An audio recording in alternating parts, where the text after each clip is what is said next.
একদিকে রাত পোহালেই লোকসভা নির্বাচনের গণনা আর অন্যদিকে একের পর এক ভোট পরবর্তী সন্ত্রাসের ঘটনা ছবি সামনে আসছে। আর তারই মধ্যে উত্তর এবং দক্ষিণ ২৪ পরগনার দুটি বুথে চলছে পুনর্নির্বাচন। বারাসাত লোকসভার কদম্বগাছিতে পুনর্নির্বাচন চলছে, অন্যদিকে মথুরাপুরের কাকদ্বীপে সেখানেও একটি বুথে চলছে পুনর্নির্বাচন। অন্যদিকে যেটা জানা যাচ্ছে যে কদম্বগাছিতে যে পুনর্নির্বাচন চলছে সেখানে উত্তেজনা সৃষ্টি হয়েছে। বিজেপি নেতা কাসেম আলী বুথে ঢুকতে গেলে পুলিশি বাধা, পুলিশের সঙ্গে বচসা বিজেপি নেতা কাসেম আলীর।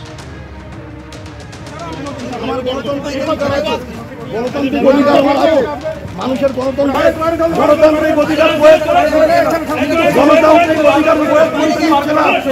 মানুষের গণতান্ত্রিক অধিকার প্রয়োগ করতে দিচ্ছে না পুলিশ, চটি কাটা পুলিশ।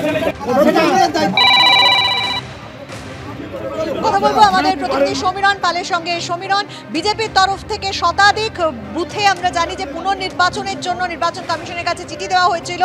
এই দুটি বুথে পুনর্নির্বাচন হচ্ছে, কিন্তু সেই পুনর্নির্বাচনেও গন্ডগোলের খবর আসছে। কেন, ঠিক কি ঘটনা ঘটেছে?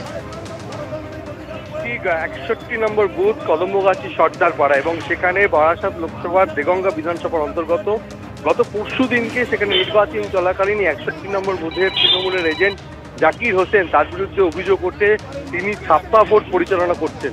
এই নিয়ে নির্বাচন কমিশনের কাছে নালিশ করা হয় এবং পরবর্তীকালে দেগঙ্গা বিধানসভার অ্যাসিস্ট্যান্ট রিটার্নিং অফিসার তিনি দত্তপুর থানায় একটি অভিযোগ দায়ের করেন। অভিযোগের ভিত্তিতে জাকির হোসেনকে গ্রেফতার করা হয় এবং গতকাল তাকে বারাসাত আদালতে পেশ করা হয়েছিল।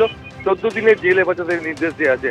আর এই কারণেই এখানে পুনর্নির্বাচন হচ্ছে আজকে 61 নম্বর বুথে এবং সেই কারণে সকাল থেকেই এটা উত্তেজনার পরিস্থিতি ছিল। বিজেপি নেতা কাসেম আলী যখন বুথে ঢোকার চেষ্টা করে তার আগেই পুলিশ তাকে আটকে দেয়। সেই সময় বচসা হয় পুলিশের সঙ্গে কাসেম আলীর বক্তব্য, পুলিশ নির্বাচন পরিচালনা করার জন্য শাসক দলের হয়ে পক্ষপাতিত্ব করছে, তিনি সরব হন এবং এর ফলে ভোটাররা ভীত সন্ত্রস্ত, তারা বুথে আসতে পারছেন না।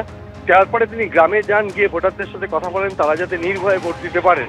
এই গতকাল থেকে এই এলাকায় যথেষ্ট উত্তেজনা ছিল। জাকির হোসেনের অনুগামী তৃণমূল কর্মীরা গতকাল তৃণমূল নেতৃত্বের সামনে ক্ষোভ উগড়ে দেয়। জেলা পরিষদের কর্মাধ্যক্ষ মফিদুল হক সাহজি এবং ব্লক সভাপতি ঈশা সর্দার তাদেরকে ঘিরে বিক্ষোভও দেখায়। পরিস্থিতি সামাল দিতে দত্তপুর থানার পুলিশকে ছুটে আসতে হয়, কেননা তাদের বক্তব্য যে যেহেতু এই জাকির হোসেনকে চক্রান্ত করে দলেরই একটা অংশ তার বিরুদ্ধে অভিযোগ করে গ্রেপ্তার করিয়েছে এবং তার বিরুদ্ধে তারা সরব হয়েছিলেন। আর যেহেতু আজকে এখানে পুনর্নির্বাচন, সেখানে সকাল থেকে একটা টানটান উত্তেজনা ছিল, কেন অনেক গ্রামবাসীরা নিজের আশপাশে জড়ো হয়েছিলেন। এরপর কাসেম আলী বিজেপি নেতা তিনি এলাকায় ঢুকলে পুলিশের সঙ্গে তার বচসা হয়, একটা উত্তেজনার পরিস্থিতি হয়। পরবর্তীকালে তাকে বুথের আশপাশ থেকে সরিয়ে দেয় পুলিশ। এরপর গ্রামবাসীদের সঙ্গে কথা বলেন কাসেম আলী এবং তারা যাতে নির্ভয়ে ভোট দিতে যান তার ব্যবস্থা করেন। একেবারে অনেক ধন্যবাদ সমীরণ তোমাকে।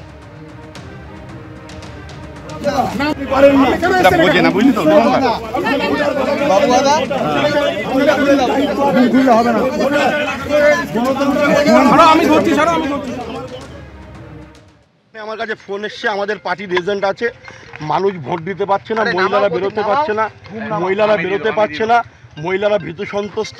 আমি এসেছিলাম, মহিলারা আমাদের কাছে আবেদন করেছে যে দাদা আসুন, আপনার হাত ধরে আমরা যাব ওখানে ভোট দিতে। কিন্তু পুলিশ যেভাবে ব্যারিকেড করে আটকাচ্ছে, 1 ঘন্টায় 15টা ভোট পড়বে এখানে।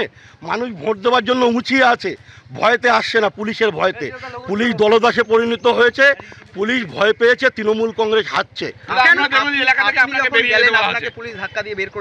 ধাক্কা দিয়ে দেখতে পাচ্ছেন না, পুলিশ দলদাসের পুলিশ ছুটি ছাটা পুলিশ তো মমতার পুলিশ। এরা তো মমতার এজেন্ট হিসেবে কাজ করছে। আইপ্যাক আর পুলিশ মমতার এজেন্ট হিসেবে কাজ করছে।